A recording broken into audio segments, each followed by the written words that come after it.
Então, Dri, vê só. Esse assunto é sobre propriedades coligativas, né?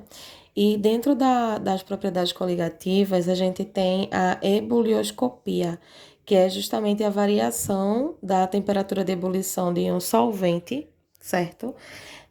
Pela adição de um soluto que não seja volátil.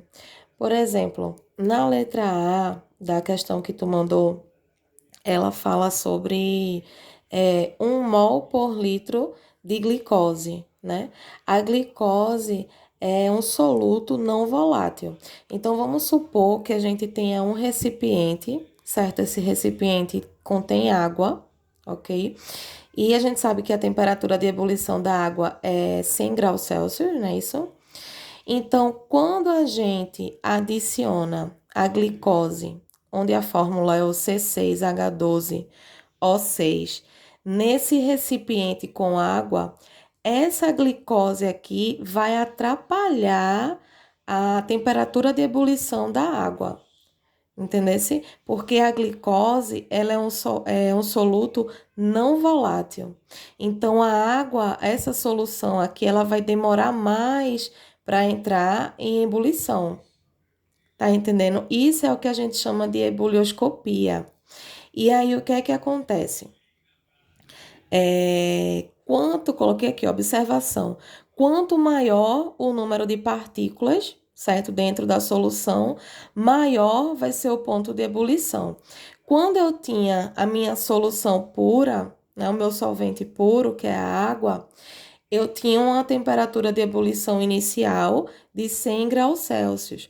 Mas aí, quando eu adicionei a minha glicose, eu não sei mais qual é a minha temperatura de ebulição, mas a certeza que eu tenho é que será maior do que 100 graus Celsius, porque vai demorar mais, certo? Vai precisar de mais energia para entrar em estado de ebulição, ok? E aí, o que é que acontece? A gente entra na lei de Raoult. O que é a lei de Raoult diz? Que a elevação do ponto de ebulição de um solvente, que é justamente provocada, né, pela adição de um soluto não volátil, é proporcional à molalidade. E aí é dado essa fórmula aqui, ó, que é a variação da temperatura de ebulição, que é igual à constante de ebulição vezes a molalidade. E essa constante aqui, como a questão, né, que tu me mandou está se tratando de água, porque ela está falando de 1 mol por litro, ou seja, 1 mol a cada litro, né? E eu estou supondo que seja água, porque o solvente universal é o que? Água, né? Então, a solução é aquosa, a constante de ebulição de uma solução aquosa, né? É de 0,52 graus Celsius. Geralmente a gente vai utilizar esse valor aqui, ó, para essa constante, 0,52 graus Celsius. Então, aqui a gente só vai aplicar a fórmula. A gente já tem a massa do solvente, que é a massa 1, que é 18 graus Celsius. Por que 18 graus Celsius? Porque quando a gente calcula a massa molar da água, que é H2O, dá 18 gramas a cada 1 mol, não é? Porque a massa atômica do hidrogênio é 1, então 1 vezes 2 vai dar o quê? Vai dar 1, ou perdão, vai dar 2, não é isso? E a massa atômica do oxigênio, que é 16, certo? Então, quando a gente soma esse valor, a massa molar da água dá o quê? 18 graus Celsius, certo? Então, é 18 gramas, 18 graus Celsius, tô doida, 18 gramas por mol. Então, é 18 gramas a cada 1 mol, certo? Então, a gente deduz o quê? Que tem 18 gramas.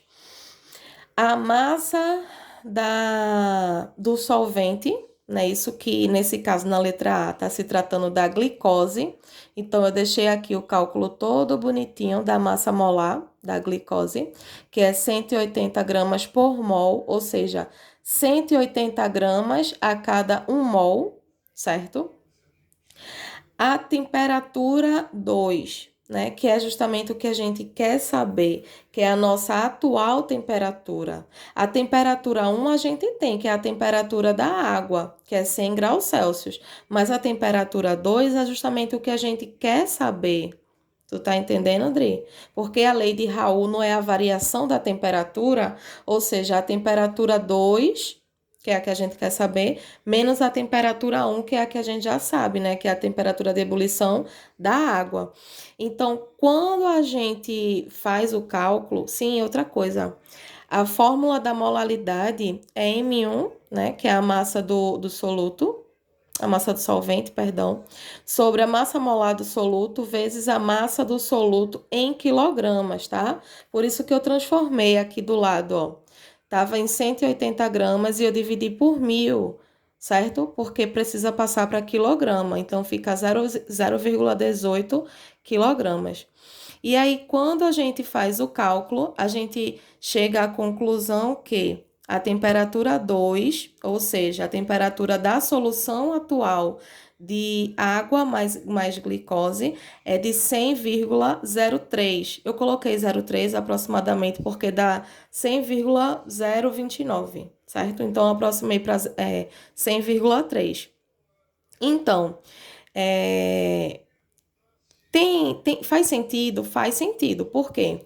Porque se a temperatura da água, do meu solvente puro, né, que é a água, era 100 graus Celsius, quando eu adicionei a glicose, certo? Quando eu adicionei a glicose na minha solução, a temperatura de ebulição, consequentemente, vai aumentar, certo? Então, ela vai passar a ser 100,03.